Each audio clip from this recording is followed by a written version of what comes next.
Virgo, welcome to my channel. I'm going to be giving you a reading for what it is that you need to know for the month of April. Now, this is a general reading for anyone with a sun, moon, or rising sign of Virgo, so it may not be meant for you specifically. So to begin, for what your lesson is for April, we have be creative. So that is a bit explanatory. I will go back to this. So for what it is that you need to focus on, two cards came out here. We have tap into primal power. So I'm getting this connected with the be creative.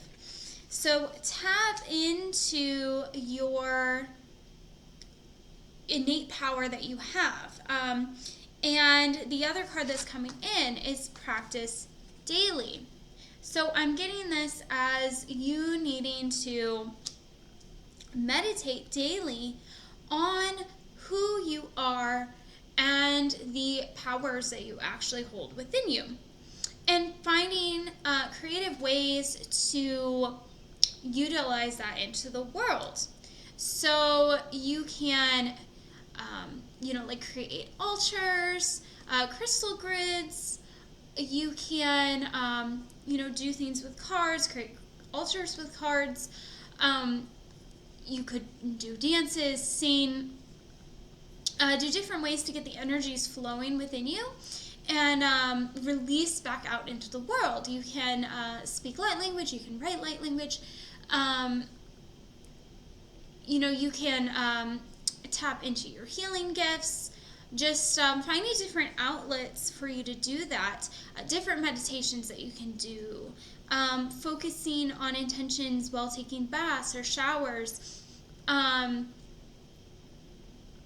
working with different crystals, finding just a lot of different ways that you can come back to that primal energy that you have, and thinking of creative ways that you can possibly create out of that energy. So that can be something that you can give to others, or something just like crystal grids, like I said. But being creative in those outlets. And then for what it is that you need to let go of this month, we have temptation. So the things that you are tempted to do, especially when those are out of alignment with that innate power. So what things do you do that make you feel that you do not have that power? What lowers your vibration? And recognize that that is more of a when it is more of a temptation than it is a real want that you have.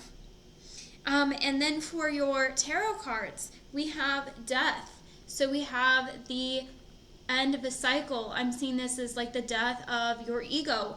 The ego side that is tempted and believes that you do not have this power within you. So ending that cycle and calling in the actual power that you have within you. And then we have the Page of Swords, which is about learning and studying. So I am seeing this as you wanting to learn more about something, potentially about spirituality and the powers that you have. So learning healing modalities, learning about different crystals and your lineage and things like that.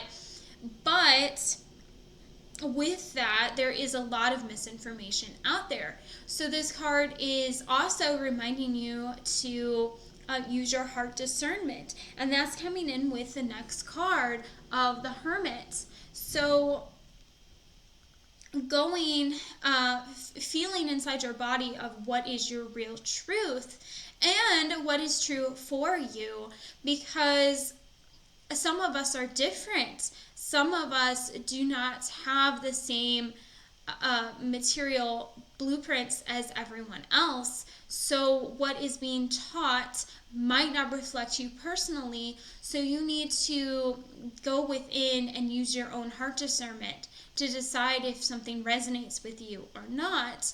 And that doesn't mean that you have to reject it entirely, but that means that you don't adapt it onto yourself and create that as part of your ego.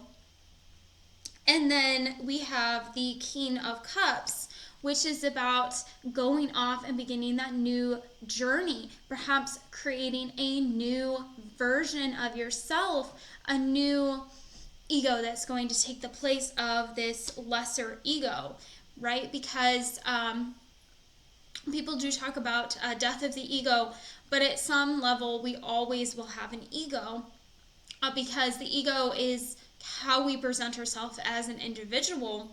And so, allowing the water of life and your spirit to guide the way for how to shape that new ego, and making sure that you don't fall into temptations when you do that. Let that all drop away when you are creating this new ego, so that it is a higher ego and version of yourself, so that you can step into your power and feel more connected to your true self, the truth of your blueprints and resonance. And then lastly, we have what it would be beneficial for you to change in your thinking patterns for April, and we have noticed this season. So being aware of the natural world and the changes within the world, and recognizing the cycles that we take. So we have a death and rebirth, a death and recreation, I should say, with the ego, and recognizing that this ego does not have to continue to define you either. You can still go through more ego deaths and create a new, higher version of you over time. So you don't have to be perfect. You don't have to worry about that. But you are being asked to recognize what is temptation and drop that away. Let it go, because it no longer serves you. As long as you continue to let go of what no longer serves you, then you will continue to grow, and you will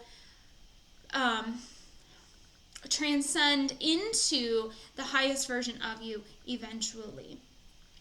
And with that is the end of your reading for April, Virgo. If you did like this, please give it a thumbs up and consider subscribing.